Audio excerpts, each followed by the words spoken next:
Hey, welcome back. Hope you're doing well. Andy here from Drive Steady, and in this video I'm reviewing the BMW M5. So listen up, way back when the E39 M5 was brand new, it was considered one of the most desirable cars on the market. And ever since that time, the M5 nameplate has been etched in my mind as something cool and something I've always wanted to drive. But putting that aside for a moment, when BMW initially created the first generation of the M5, its mantra was, "Be a wolf in sheep's clothing." Does this new one follow that trend?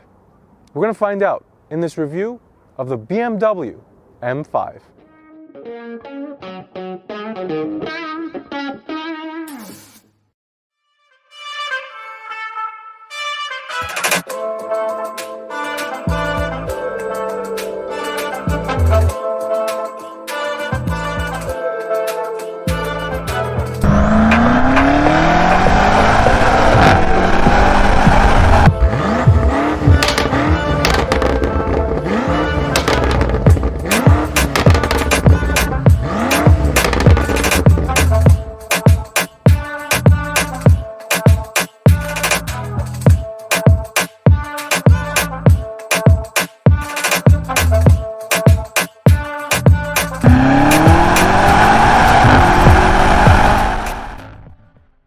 Alright, so let's start the review off by talking about the look, shall we?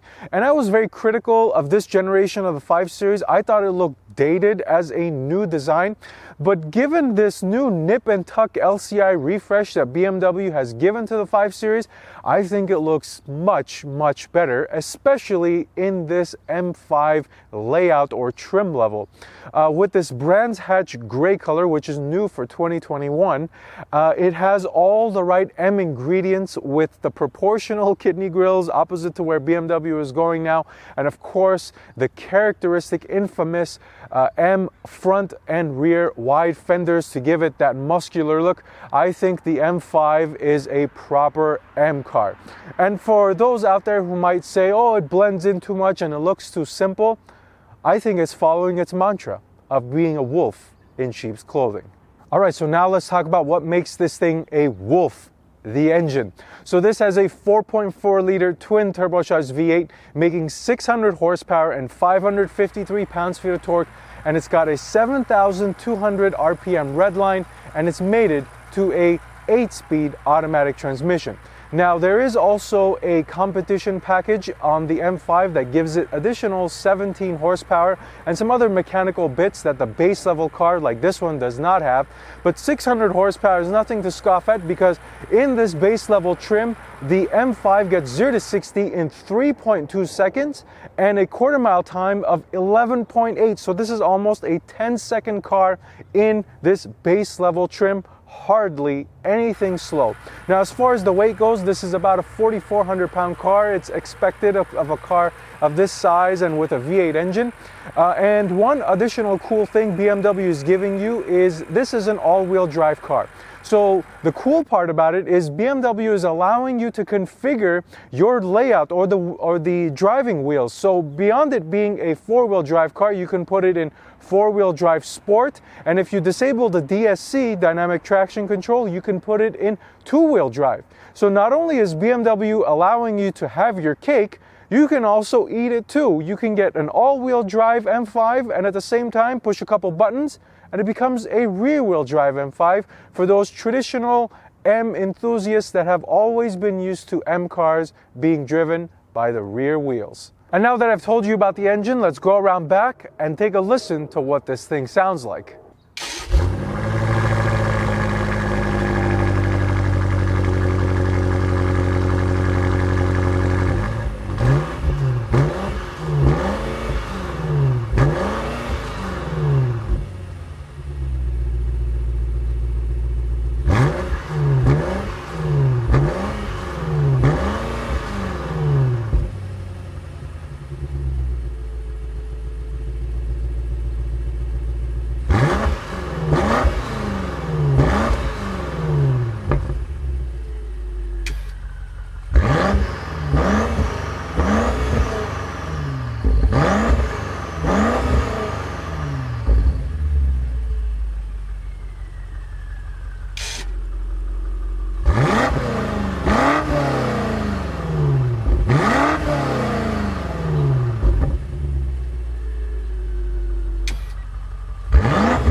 All right, so what did you think of the M5's exhaust? Doesn't quite sound like the naturally aspirated V10 or V8 from a couple generations ago, but with the Sport Plus and the exhaust mode enabled, sounds pretty good. Let me know what you think.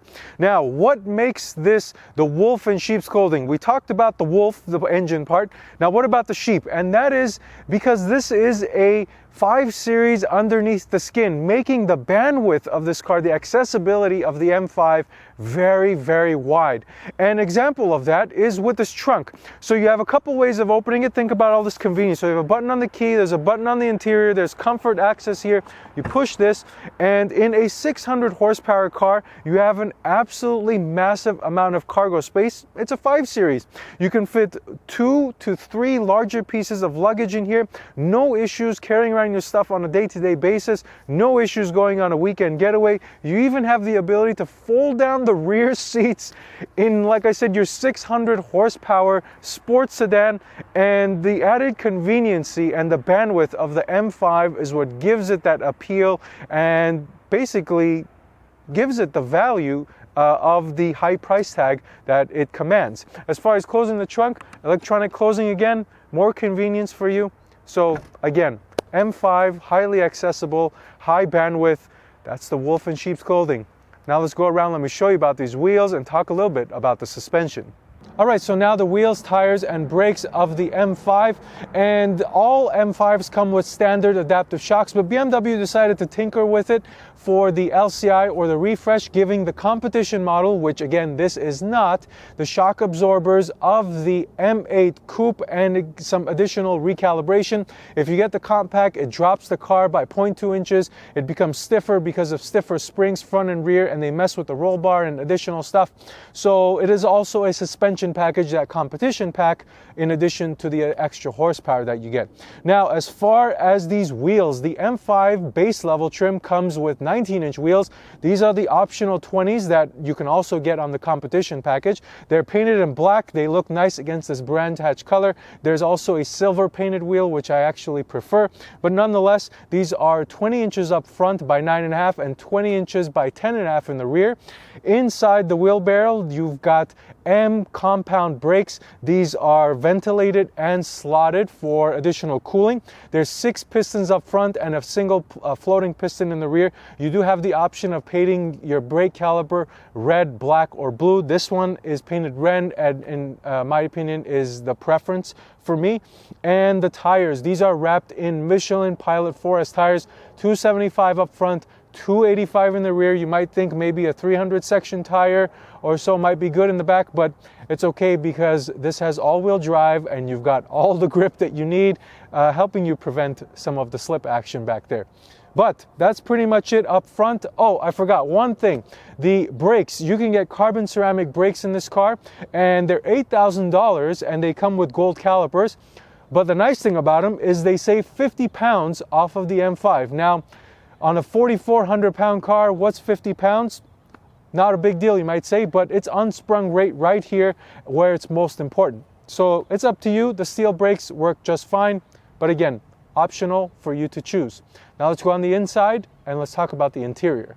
All right, so now the interior portion of the M5 review, and I gotta say that this is the right size interior. I drove the M3 a couple weeks ago, and yeah, that's a subcompact or compact sedan, and this 5 Series I think is the right size without it being too big. It gives you the extra space compared to the 3 Series, and it still remains relatively a decent size.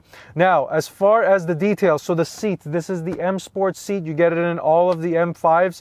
And as far as the comfort, it is very comfortable. You can deflate all the bolstering and all the things that hold you in, and it is a daily drivable seat. Now, if you want to drive spiritedly, it can also do that. You just expand the bolstering, inflate the bolstering, and it holds you in very nicely. As far as comfort, I would say this is a 4. As far as aggression, I would say this is also a 4 out of 5. Now, the steering wheel, I'm not going to talk too much about it, just a regular BMW steering wheel. The highlight that I didn't appreciate before and I do now are the M1 and M2 buttons. They look like little antlers coming out of the steering wheel. And the reason why I appreciate this is because The M5 and many other cars nowadays have so many modes. You have the engine, the steering, the suspension, the brakes, and all this stuff. And what these buttons do is tailor all of those things to a specific scenario. So if you're about to go on a spirited drive, you configure your M1 button with all your spirited settings. You push it and you don't have to go messing around in the infotainment to get to the settings you want to be in. Now, beyond that, the gauge cluster, and you've got a fantastic heads-up display. You can switch between modes, the way they look. It looks really cool with the sport mode. It's got 2 horizontal displays that go up vertically, so it looks really cool. And just a standard 12.3-inch all digital gauge cluster from BMW. Pretty good system, and the newer ones are getting even better. Now, as far as the infotainment, BMW updated the M5 in this 2021 refresh. You got the 12.3-inch screen. It's absolutely massive. Very clean, very clear, easy to use, simple BMW system. I say simple because it's simple in the way that you don't have to mess around with too many things. You can, there's a lot of options in here. You can go into the menus very deep, configure it the way you want, but you don't have to. You can put everything right at the tip of your fingertips. It's a widget style layout. You can put the navigation in your home screen, your phone, and the media and all that stuff that you use on a day-to-day basis. You don't have to go around messing around with it. So that's the reason why I think it's a good system from BMW. Now, the rest of the interior is actually falling a little behind. It's typical last generation BMW. The new generation stuff is changing, particularly with the climate control system and all that. And one complaint I do have about it is the buttons here. This is a $100,000 car. Base price is $103,000. With options, it's obviously more than that. So these buttons are plastic, and it doesn't look like a $100,000 car. So I know BMW reserves that for the 7 Series, but I think the M5 is a well-deserving car to get a little bit more metal materials here in the instrument cluster and the climate controls. And then beyond that, the storage space, you do have a center compartment with a USB Type-C charger, and you have map pockets up front. Overall, again, beyond just the storage space in the back and the trunk, you have a decent amount of storage space up here. Now let's go around to the back and let me show you what it's like back there. All right, so now the back seat of the M5, and I'm sitting behind myself. I've got plenty of legroom. I've got plenty of headroom. I would say somebody even 6 feet or 6'1" would probably fit just fine back here. And as far as how many people you can fit in here, 2 people fit very, very comfortably. The seat cushioning is actually really, really good. Very soft. Very comfortable seat back here. And then as far as 3 people, you can make it work, but not ideal.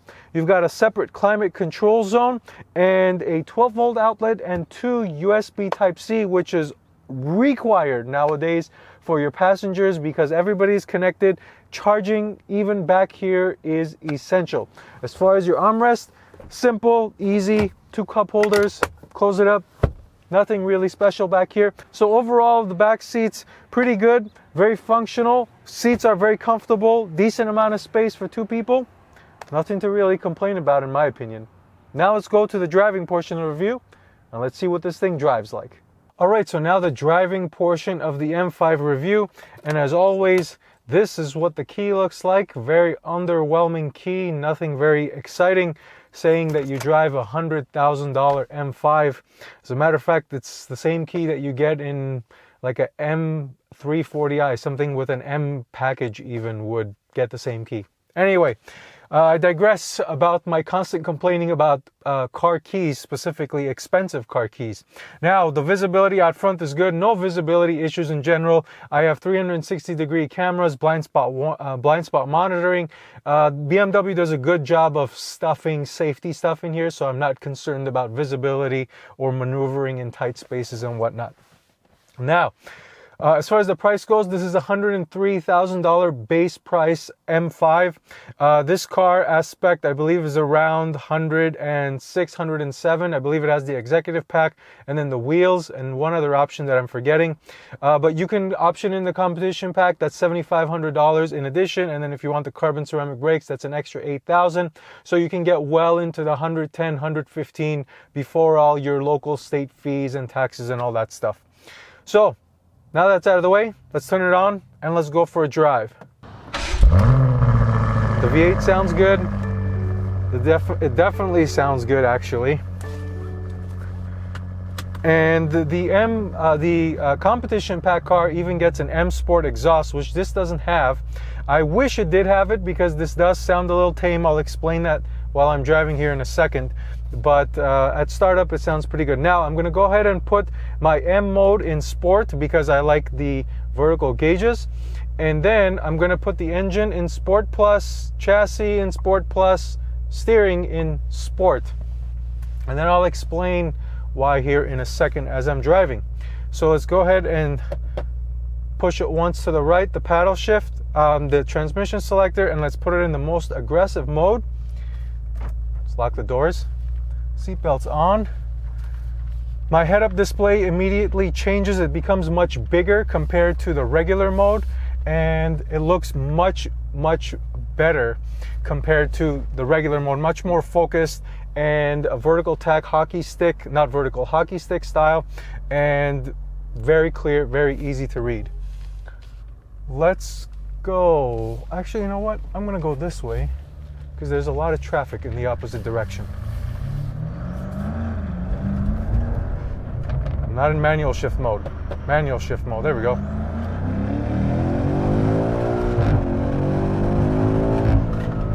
So first things first, this is a very fast car, as you would expect, with 600 horsepower. And my gosh, there's a lot of traffic today. I was driving around before the video, and for a weekday, in the middle of the day, bunch of traffic. But I'm gonna do my best here to give you my perspective of this car. As far as the speed goes, this is an absolutely annihilatingly fast car. Second gear, foot on the floor. Now, foot on the floor. You really have to hold on. It's a very fast car. Anyways, the speed, let's get another one. Second gear, straight through. The head-up display is telling me that I need to shift. Very agile for a car of this size. And the reason why I'm in Sport Plus mode is because I feel that for a tight canyon road like I'm driving on right now, it feels the flattest. The car feels the flattest in Sport Plus mode. In comfort, for regular street driving, comfort is good. It soaks up the bumps well. But for driving like this, I feel that it gets a little too wobbly, or the body motions aren't as controlled as in Sport Plus. And that's expected, of course. Now, as far as the steering goes, I have it in sport mode, and God bless for the sport mode, because comfort mode is the most numb steering I've felt in a sports car. And sport mode isn't that much better, but it's really just the savior of the steering. The M5, it gets weighted and it feels decent, but the feel of it is so numb. You get absolutely nothing from the steering wheel. It just feels the same at any speed. You just get more weight, if that makes any sense. But one thing that is awesome is in Sport Plus mode with the exhaust mode enabled, you get exhaust pops. Okay, let me at least tell you about the daily drivability until I get around the traffic. Automatic mode, everything, efficient engine, chassis, comfort, steering comfort, four-wheel drive. Oh, and by the way, I was driving in four-wheel drive mode. I'm not going to turn the DSC off. I'm not very familiar with this car, and I don't feel confident doing that right now. So let me go ahead and put it in the easiest transmission mode, D, and this thing is just driving. So this is something BMW does really well. The dual-purpose sports car, which the M5 is. It's this whole sheep or wolf in sheep's clothes, and it plays it perfectly. When I put it in in all the comfort modes, it just quiets down. Let me turn the exhaust off. I don't even hear the V8 anymore. I don't hear the engine. I don't hear the exhaust mufflers. There's a slight hint of it, but The steering is very loose, not loose, but effortless is the better word. Effortless steering. Change the M mode to road, and this feels like a regular 5 Series. There's a slight hint of the V8, but otherwise, I would see no issues with anybody driving this car on a day-to-day basis. Now, the suspension, even in comfort mode, is stiffer than your regular 5 Series, obviously, but it's not bad to where you cannot drive this car on a day-to-day basis. Actually, I wouldn't mind driving this car on a day-to-day basis. It's actually pretty good, and the seat soaks up the cushion, bumps in the road very well.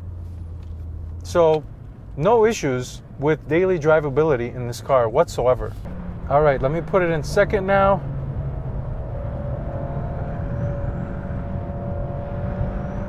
Let's go for it. Straight. Hammer down. Wow! Holy crap! Wow! Wow, that was fast. The speed, it just sneaks up on you. And now we got a really nice open road here. Here we go. I wish the exhaust was louder. It's not loud enough. The pulling power is absolutely insane in this car.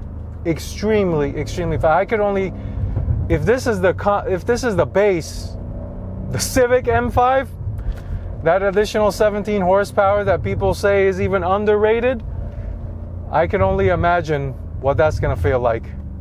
And let's just end the video here by saying the M5 is unbelievably fast. It is unbelievably comfortable for what it is. And for the price range, I don't know, I've never driven an E63. Some people like that, but I would have no issues spending the money that this car commands on it. So, if you have any other questions, send me a comment down below or a message on Instagram at DriveSteady.